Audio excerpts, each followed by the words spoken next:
What have you seen inside someone's home that made you view them differently? One, I once broke up with a guy because I stayed the night at his place. He was in his early 30s and still lived at home. It was for financial reasons and not uncommon in our area. And when I went to take a shower before bed, I realized there was no soap. Like no shampoo, no conditioner, no body wash or bar soap. They didn't own soap. Like no soap at all anywhere in their house. I asked him where everything was and he looked at me like I was crazy. His family was upper middle class and he worked full time. He just didn't use anything but water in the shower.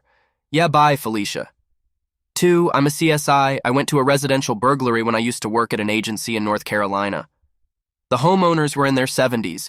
Their house was your typical grandparents' place with lace dollies everywhere, flowers and photos, all over the walls of the entire extended family. The whole 9 yards you'd expect to see at Grandma and Grandpa's house. As the lady was showing me around with the officer to tell me what was stolen or moved, I came to a slightly ajar door next to the master bedroom suite. I asked her if anything had been moved in there. She said she wasn't sure since she had called the police the moment they had gotten home from church and realized their house had been broken into. I elbowed open the door. It was a full-on dungeon room. We're talking swings, hooks on the ceilings with ropes, restraints on boards nailed to the wall cuffs, paddles, floggers, straps, harnesses on hooks, a video camera on a tripod. You name it.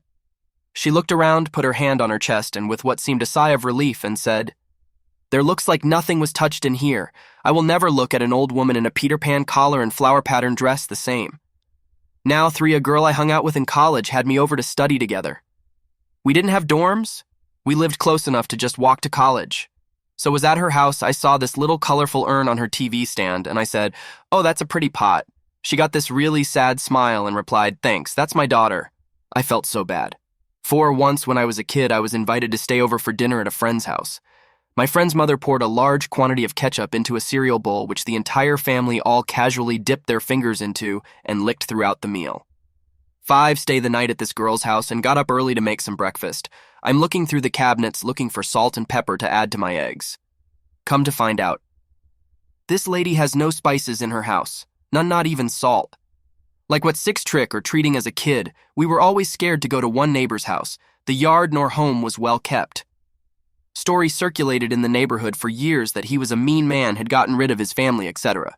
As a dare, I ran up and rang the doorbell, and as I tried to run away, an older gentleman opened the door. He said, "I don't get many kids nowadays.